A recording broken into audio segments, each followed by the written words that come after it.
ಎಲ್ಲರಿಗೂ ನಮಸ್ಕಾರಗಳು. 10ನೇ ತರಗತಿ ಸಮಾಜ ವಿಜ್ಞಾನ. ಹಲವು ಪ್ರಶ್ನೆಗಳು, ಉತ್ತರ ಒಂದೇ. ಅದರಲ್ಲಿ ವಿಶೇಷವಾಗಿ ನಾವು ಸಾಮಾಜಿಕ ಸಮಸ್ಯೆಗಳಲ್ಲಿ ಪ್ರಮುಖವಾಗಿ ಬಾಲಕಾರ್ಮಿಕತೆ, ಬಾಲ್ಯ ವಿವಾಹ, ಹೆಣ್ಣು ಭ್ರೂಣ ಹತ್ಯೆಗೆ ಕಾರಣವಾದ ಅಂಶಗಳನ್ನು ನೋಡೋಣ. ಮೊದಲನೇದು ಅನಕ್ಷರತೆ, ಎರಡನೇದು ಲಿಂಗ ತಾರತಮ್ಯ, ಮೂರನೇದು ಬಡತನ, ನಾಲ್ಕನೇದು ಸಾಲದ ಹೊರೆ, ಐದನೇದು ಕಾನೂನಿನ ಕಳಪೆ ಅನುಷ್ಠಾನ. ಇವೆಲ್ಲ ಪ್ರಮುಖವಾಗಿ ಬಾಲಕಾರ್ಮಿಕತೆ, ಬಾಲ್ಯ ವಿವಾಹ, ಹೆಣ್ಣು ಭ್ರೂಣ ಹತ್ಯೆಗೆ ಪ್ರಮುಖವಾಗಿರ್ತಕ್ಕಂಥ ಕಾರಣಗಳು.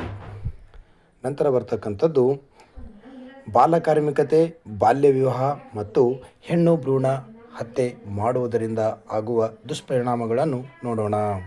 ಅದರಲ್ಲಿ ಮೊದಲನೇದು ಮಕ್ಕಳ ಸರ್ವತೋಮುಖ ಬೆಳವಣಿಗೆ ಕುಂಠಿತ, ಎರಡನೇದು ಲೈಂಗಿಕ ಕಿರುಕುಳ, ಮೂರನೇದು ಮಕ್ಕಳ ಹಕ್ಕುಗಳ ಉಲ್ಲಂಘನೆ, ನಾಲ್ಕನೇದು ಬಾಲ್ಯ ವಿವಾಹವನ್ನು ಕಸಿಯುತ್ತದೆ, ಐದನೇದು ಶಿಕ್ಷಣದಿಂದ ವಂಚಿತ, ಆರನೇದು ಆರೋಗ್ಯ ಸಮಸ್ಯೆ.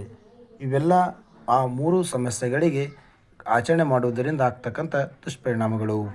ಈಗ ನಂತರ ನಾವು ಬಾಲಕಾರ್ಮಿಕತೆ, ಬಾಲ್ಯ ವಿವಾಹ, ಹೆಣ್ಣು ಭ್ರೂಣ ಹತ್ಯೆಗಳಿಗೆ ಪರಿಹಾರಗಳನ್ನು ನೋಡೋಣ.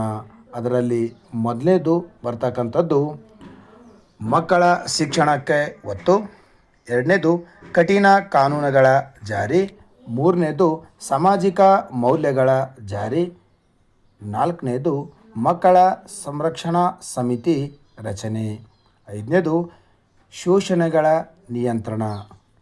ಈ 5 ಅಂಶಗಳನ್ನು ನಾವು ಸರಿಯಾಗಿ ಪಾಲಿಸುವುದಾದರೆ ಬಾಲಕಾರ್ಮಿಕತೆ, ಬಾಲ್ಯ ವಿವಾಹ ಮತ್ತು ಹೆಣ್ಣು ಭ್ರೂಣ ಹತ್ಯೆಯನ್ನು ಸಂಪೂರ್ಣವಾಗಿ ಈ ಸಮಾಜದಿಂದ ಓಡಿಸಬಹುದು. ಓಕೆ, ಎಲ್ಲರಿಗೂ ಧನ್ಯವಾದಗಳು.